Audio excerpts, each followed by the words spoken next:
नमस्कार। आकाशवाणी जयपुर अजमेर से प्रस्तुत हैं प्रादेशिक समाचार।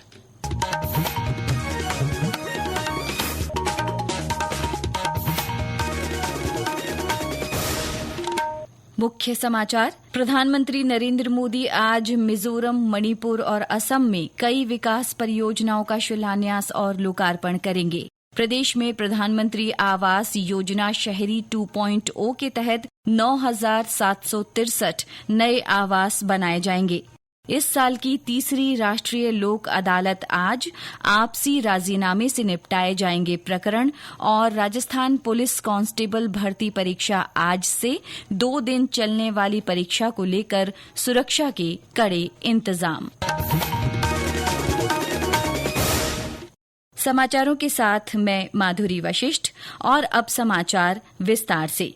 प्रधानमंत्री नरेंद्र मोदी आज मिजोरम, मणिपुर और असम में कई विकास परियोजनाओं का शिलान्यास और लोकार्पण करेंगे।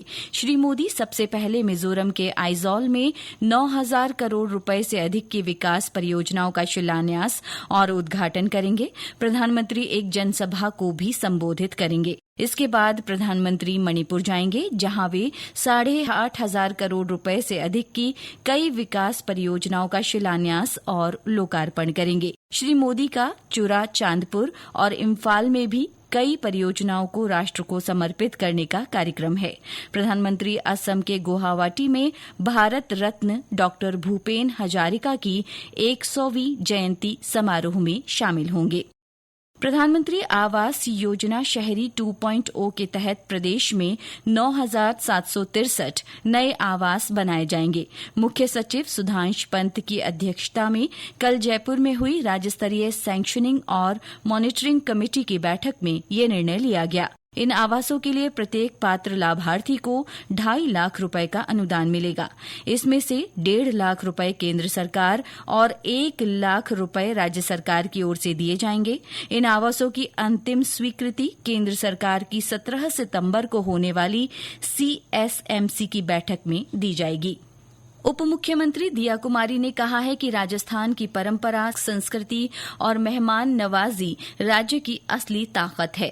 उन्होंने कल जयपुर के सिटी पैलेस में राजस्थान डोमेस्टिक ट्रेवल मार्ट 2025 के उद्घाटन के अवसर पर ये बात कही। उप मुख्यमंत्री ने कहा कि ट्रेवल मार्ट राज्य को पर्यटन जगत की अग्रिम पंक्ति में स्थापित करेगा। उन्होंने बताया कि जल्द ही एक पर्यटन ऐप शुरू किया जाएगा, जिससे पर्यटकों, खास तौर पर महिला पर्यटकों को सुरक्षित और सहज यात्रा का अनुभव मिलेगा। कार्यक्रम के बाद पत्रकारों से बातचीत में उप मुख्यमंत्री ने कहा कि राज्य में पर्यटन के क्षेत्र में निवेश की संभावनाएं लगातार बढ़ रही हैं। इस बार आपने देखा राइजिंग राजस्थान में भी बहुत इन्वेस्टमेंट आया, टूरिज्म में भी बहुत इन्वेस्टमेंट आया राजस्थान, और वो बहुत ऐसा नहीं है कि सिर्फ पेपर वर्क ही था, वो धरातल पर भी नजर आ रहा है। हम लोगों ने एक बहुत सिंगल विंडो क्लियरेंस है, ईज ऑफ डूइंग बिजनेस को ध्यान में रखते हुए पूरा जो प्रोसेस है वो भी आसान कर दिया है। जीएसटी परिषद द्वारा हाल ही में किए गए जीएसटी सुधारों के तहत सरकार ने कई आवश्यक वस्तुओं को कर मुक्त कर आम आदमी पर पड़ने वाले बोझ को कम करने के लिए एक महत्वपूर्ण कदम उठाया है। सरकार ने नए कर ढांचे के तहत बड़ी राहत देते हुए छात्रों द्वारा इस्तेमाल किए जाने वाले कई सामान को कर मुक्त कर दिया है। अगली पीढ़ी के जीएसटी सुधारों के तहत सरकार ने स्टेशनरी वस्तुएं, जिसमें नोटबुक, ग्राफ बुक, शार्पनर और पेंसिल जैसी वस्तुएं शामिल हैं, उन्हें नए ढांचे के तहत पूरी तरह से कर मुक्त कर न्यू जीएसटी स्लैब में रखा है। इस क्षेत्र में जीएसटी में कमी से छात्रों पर आर्थिक दबाव कम होने और ये उत्पाद अधिक किफायती होने की उम्मीद है। नई कर दरें इस महीने की 22 तारीख से लागू होंगी। राज्य में संचालित 1962 मोबाइल वेटरनरी यूनिट MVO को देश भर में सराहना मिल रही है।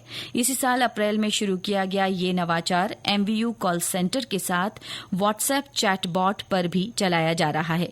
केंद्रीय मत्स्य पालन, पशुपालन और डेयरी राज्य मंत्री SV सिंह बघेल ने इन टेली कंसल्टेंसी सेवाओं की जानकारी दी। उन्होंने कहा कि इस मॉडल को अन्य राज्यों में भी विस्तारित किया जाएगा। व्हाट्सएप चैटबॉट सेवा पर और जानकारी दे रहे हैं समाचार कक्ष से सुदर्शन नाहर। पशुपालक चैटबॉट नंबर 9063475027 पर पशुओं के इलाज की जानकारी ले सकते हैं। इसके साथ ही विभागीय योजनाओं और संस्थाओं की सूची भी देख सकते हैं। सुदूर स्थानों के पशुपालक वीडियो कॉल के जरिए कॉल सेंटर पर नियोजित पशु चिकित्सक से सलाह ले सकते हैं और व्हाट्सएप पर दवाइयों की पर्ची प्राप्त कर सकते हैं। पशुपालन मंत्री जोराराम कुमावत ने बताया कि अब तक 48,000 से ज्यादा पशुपालक चैटबॉट सुविधा का लाभ ले चुके हैं। ये समाचार आकाशवाणी जयपुर अजमेर से प्रसारित किए जा रहे हैं। इस साल की तीसरी राष्ट्रीय लोक अदालत आज लगाई जा रही है। राष्ट्रीय विधिक सेवा प्राधिकरण और राज्य विधिक सेवा प्राधिकरण की ओर से इसका आयोजन किया जा रहा है। ये अदालत राजस्थान हाईकोर्ट की जोधपुर और जयपुर पीठ सहित प्रदेश की सभी अधीनस्थ अदालतों में लगेगी।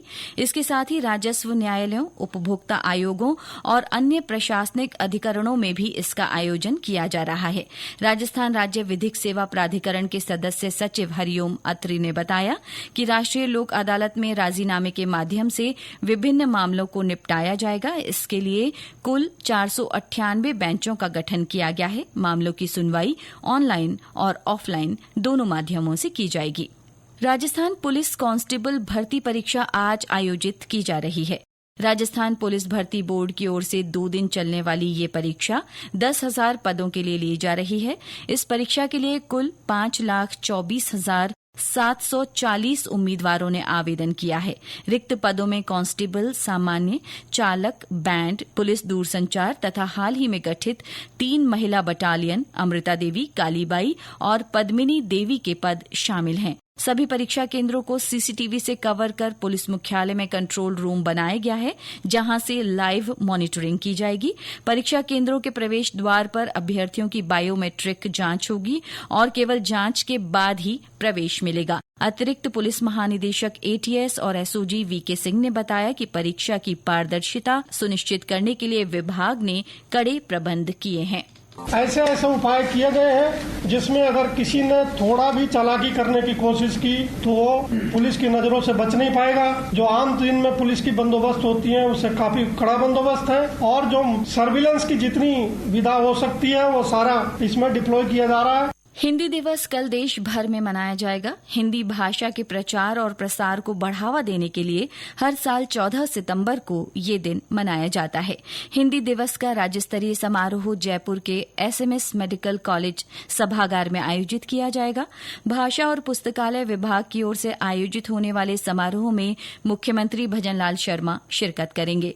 इस दौरान हिंदी सेवा पुरस्कार 2025 दिए जाएंगे। 8 विधाओं में विभिन्न लेखकों को ये पुरस्कार मिलेंगे। जयपुर के जिला कलेक्टर डॉक्टर जितेंद्र सोनी को उनके यात्रा वृतांत के लिए ये पुरस्कार मिलेगा। साथ ही राजस्थान माध्यमिक शिक्षा बोर्ड की परीक्षाओं में हिंदी विषय में 100% अंक लाने वाले 342 प्रतिभाशाली विद्यार्थियों को ये पुरस्कार दिए जाएंगे। पाली के सोमेसर गांव में अब से जोधपुर हड़पसर ट्रेन का ठहराव किया जाएगा। इसे लेकर गांव के आसपास के लोगों में खुशी की लहर है। हमारे संवाददाता ने बताया कि इस रेलगाड़ी के सोमसर ठहरने से लोगों को अब रेल यात्रा के लिए मारवाड़ जंक्शन या फालना स्टेशन तक नहीं जाना पड़ेगा। ट्रेन के ठहराव को उत्सव के रूप में मनाया जाएगा। ट्रेन के आज स्टेशन पर आगमन पर स्वागत करने के लिए 60 गांवों में न्योता दिया गया है। बूंदी व लड्डू के पैकेट तैयार करवाए गए हैं जो ट्रेन आने पर बांटे जाएंगे। इस ट्रेन का ठहराव सोमेसर में होने से आसपास के क्षेत्र के 60 गांवों के लोगों को अब मारवाड़ जंक्शन या फालना प्लेटफॉर्म पर तक नहीं जाना पड़ेगा। ट्रेन के स्वागत समारोह में सांसद पीपी चौधरी मौजूद रहेंगे। वह प्लेटफॉर्म से ट्रेन को हरी झंडी दिखाकर रवाना करेंगे। विशारद जोशी, आकाशवाणी समाचार, पाली।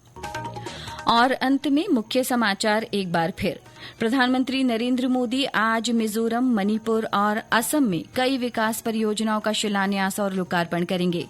प्रदेश में प्रधानमंत्री आवास योजना शहरी 2.0 के तहत 9,763 नए आवास बनाए जाएंगे। इस साल की तीसरी राष्ट्रीय लोक अदालत आज आपसी राजीनामे से निपटाए जाएंगे प्रकरण। और राजस्थान पुलिस कांस्टेबल भर्ती परीक्षा आज से 2 दिन चलने वाली परीक्षा को लेकर सुरक्षा के कड़े इंतजाम। इसके साथ ही प्रादेशिक समाचार बुलेटिन समाप्त हुआ। हमारा अगला बुलेटिन दोपहर 1 बजे प्रसारित होगा। नमस्कार।